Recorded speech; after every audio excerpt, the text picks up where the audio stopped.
was 2027. Advances in biotechnology were helping people improve their physical and mental abilities to an amazing degree. Provided, of course, they had enough money.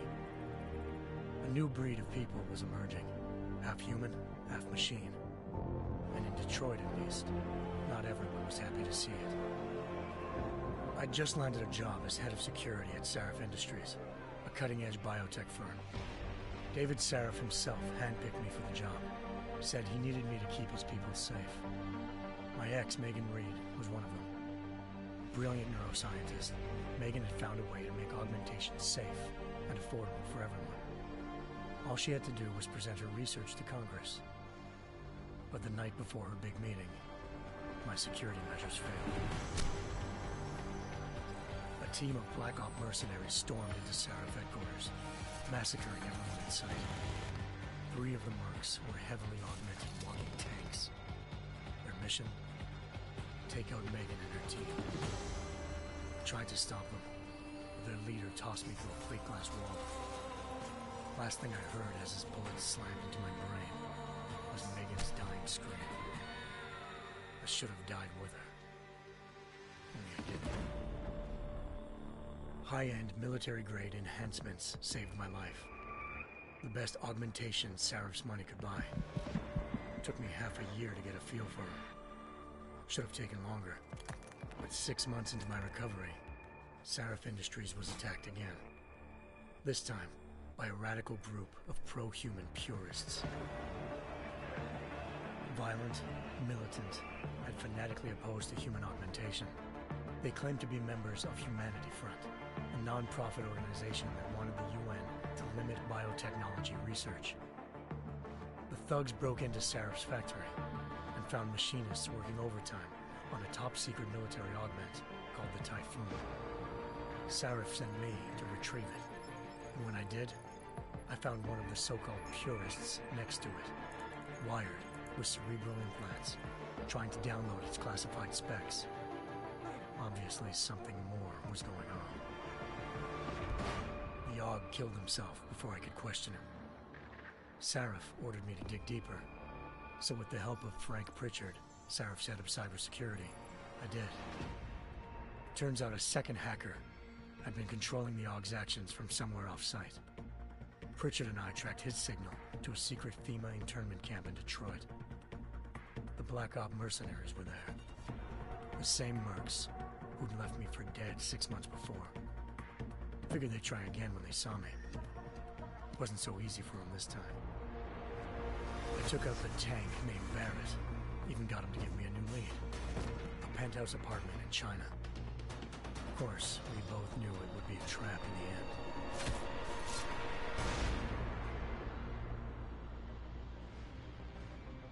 Hengsha Island, China. Home to a city so crowded, they had to build a second city on top of it. Trying to find clues in Hengsha wouldn't be easy. Lucky for me, I wasn't alone. Farida Malik, Sarif Industries' ace pilot, had lived in Hengsha before. A good person to have on your side. She knew enough about the place to get me around. Malik dropped me in the lower city, close to the penthouse Barrett had told me about. Bell Tower Associates, a private security firm under contract to the Chinese government, had agents tossing the suite when I arrived. Just not for the reason I'd been expecting. Turns out the man who lived there was a criminal hacker named Van Bruggen. The same hacker who'd been remotely controlling the AUG in Sarif's factory. Van Bruggen's panicked decision to force the man to commit suicide had been a mistake. Now his mercenary partners were gunning for him, and I needed to find him before they did. Locating Van Bruggen meant playing nice with the Triads, Hengsha's organized crime lords. They had the hacker holed up inside a low-rent capsule hotel. By the time I found him, Van Bruggen had no qualms giving up the woman who hired him. Zhao Yunru, president of the Taiyang Medical Corporation. According to Van Bruggen, Zhao wanted to monopolize the augmentation industry and had hired Black Op mercenaries to destabilize her competition. Sarif Industries was at the top of her list. To prove this, I needed to get inside TYM and grab a surveillance hologram off a server. I suspected Van Bruggen was hiding something when he told me this, but nothing could have prepared me for what I saw. Megan wasn't dead. She and her 4 best researchers had been kidnapped, spirited away somewhere while their kidnappers made it look like they were dead. Desperate to learn more, I confronted Zhao in her penthouse. She claimed to be a pawn in a bigger plan, and hinted at a group so powerful it controlled global interests at a whim. Then she slipped into a panic room and hit the alarm, forcing me to make a very quick exit. I figured Zhao was lying, but part of her confession made sense. David Sarif had been worried about his people. So worried, he'd required all of them to have subdermal locator devices surgically implanted. The GPLs would have been broadcasting the day of the attack. But Zhao said a single call to Picus, the world's leader in global 24-hour satellite news, had turned those signals off. I needed to fly to Picus headquarters in Montreal if I wanted to learn more.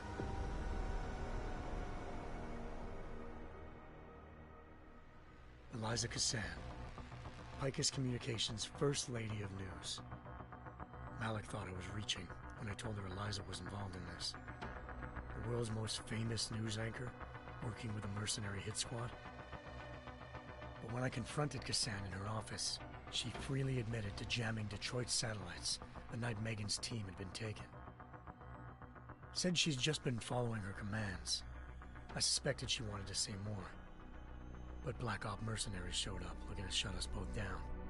And just like that, the Eliza I'd been talking to disappeared. The Mercs were led by an augmented killer I crossed paths with twice before. Fedorova, a woman who'd made silence her best friend. She waited for me to track Eliza's transmission to a secret server room underneath the Picus complex, then jumped me from behind. A deadly fight ensued. I made sure she never moved silently again. With Fedorova down, and no one left to keep Eliza quiet, she reappeared. Turns out Picus's First Lady of News wasn't a lady at all. She was a sophisticated AI program, engineered to monitor data streams and control what people believed. Eliza told me the Mercs had brought in a Humanity Front doctor named Isaiah Sandoval to remove the scientist's implanted tracking devices while Detroit's satellites were down. She also told me to speak to David Sarif if I wanted to learn more. By the time Malik and I got back to Detroit, tensions between normal and augmented citizens had reached a flashpoint. Riots were breaking out in several cities, and the UN was being urged to intervene. Sarif was trying hard to convince Hugh Darrow, the inventor-turned-philanthropist who'd once been a leading proponent of enhancement technologies, to help stop a possible regulatory vote. Sarif had a lot riding on Darrow. Megan's discovery would have given millions of people the chance to evolve beyond their normal human abilities, and at the same time catapulted Sarif Industries to the top of the Fortune 500. According to Sarif, Megan's kidnappers knew this, and didn't want people evolving unless they controlled how it was done. He called his enemies Illuminati, and urged me to keep searching. Determined to do so, I tracked down Sandoval via America's most outspoken augmentation opponent, Bill Taggart, Sandoval's boss and founder of Humanity Front. Sandoval admitted to operating on Megan's team when I confronted him, but said he hadn't removed their GPLs. He'd merely switched them to a different frequency. Pritchard was able to trace one of the signals to China. Malik and I immediately took off in pursuit. Unfortunately, the Illuminati were one step ahead.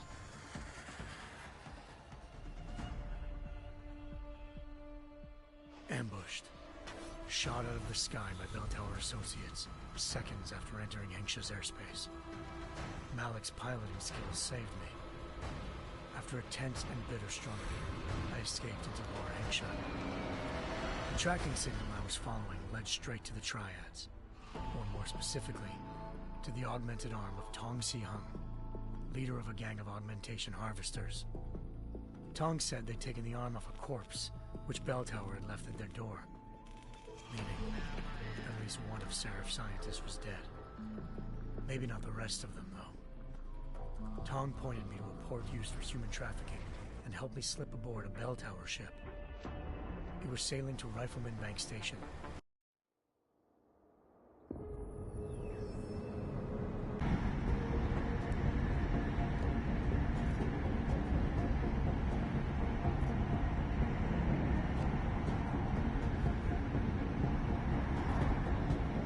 I'm not leaving my 6 exposed. Give me something lethal. Your call, but Singh's undercover in all this. So watch your fucking sights. What about range? There's lots of wide spaces and high ceilings in there, but a number of tight and constrained rooms too. So it's a crapshoot, really.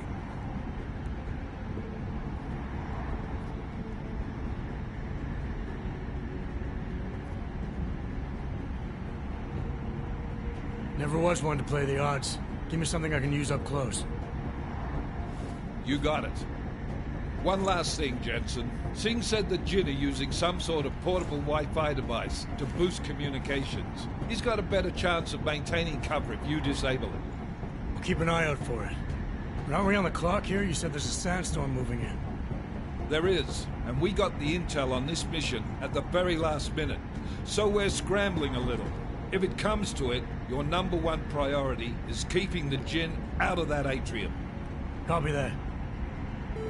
Time to put away your happy thoughts, gentlemen. We're approaching the target building. You're up first, Jensen. Let's do this.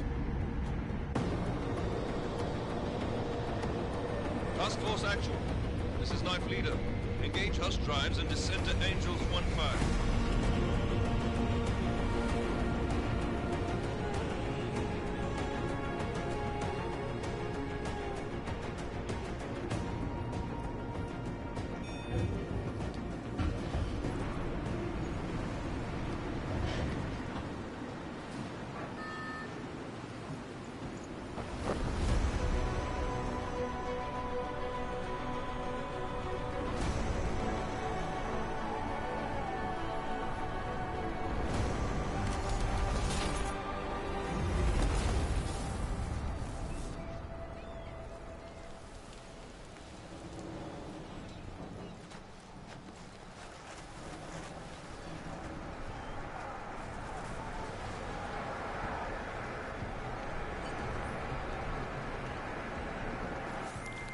Team leader, this is Jensen. I'm on the roof. Solid copy. Move into the building. The access route you need to block is at the far end of the penthouses. And keep in mind, the direct route might not be the easiest one. Roger that. McCready will advise once his team is on the ground. Miller out.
Jensen, we're moving through...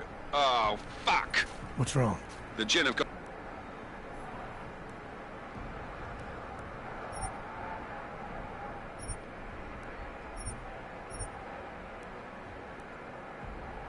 A few Jennies up and running.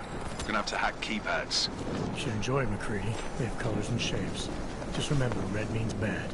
Fuck you.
Jensen, Mac, listen up.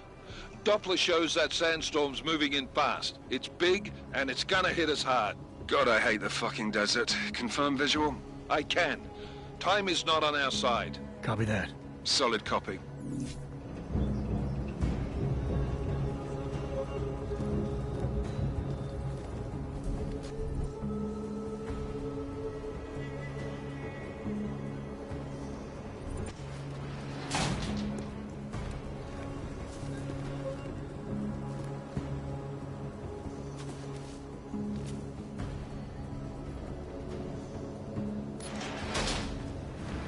سمعت حاجة؟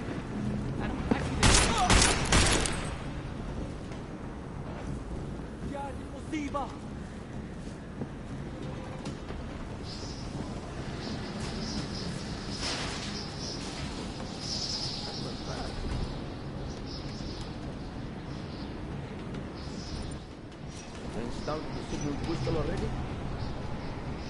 عشان نخزن المخازن اللي موجودة على السطح عشان تكون بعيدة من الرمل.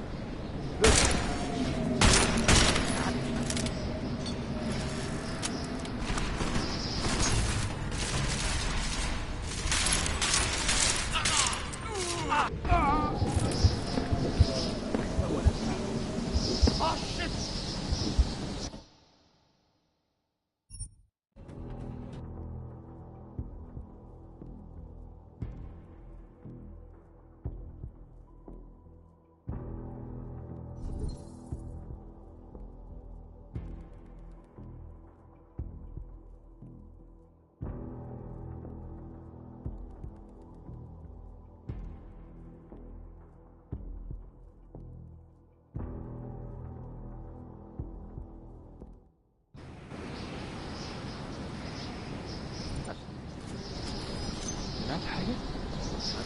شفتوا كمان؟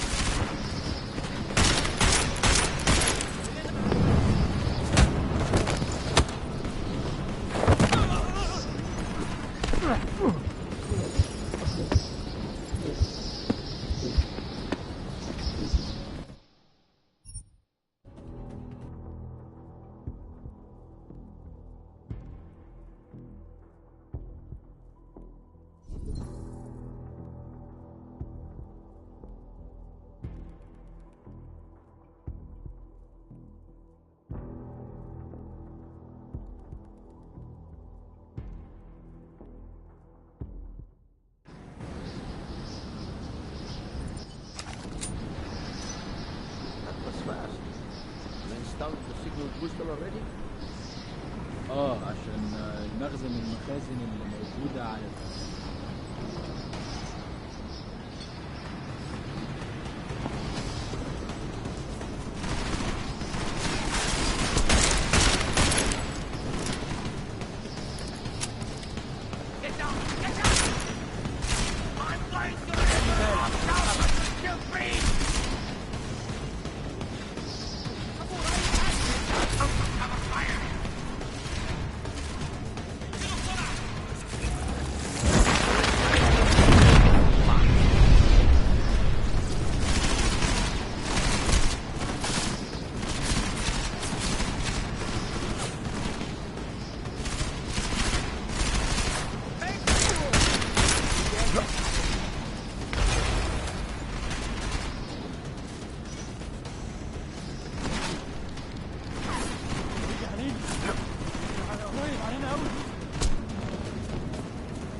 يا هذه الموسيقى أنا انتقم مني.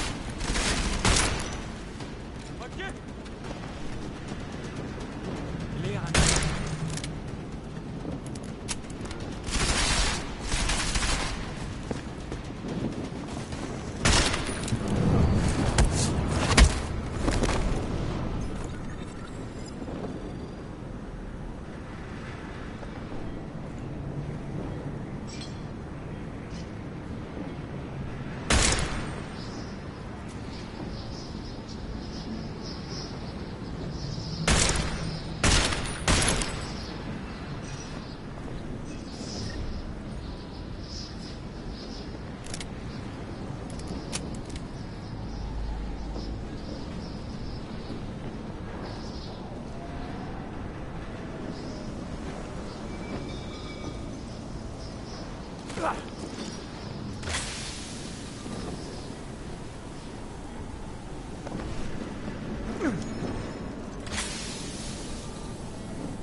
عشان المخزن المخازن اللي موجودة على السطح عشان تكون بعيدة من الرمل.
انت حيوان ومش محترم.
Jensen, what's your 20? Working my way through the penthouses.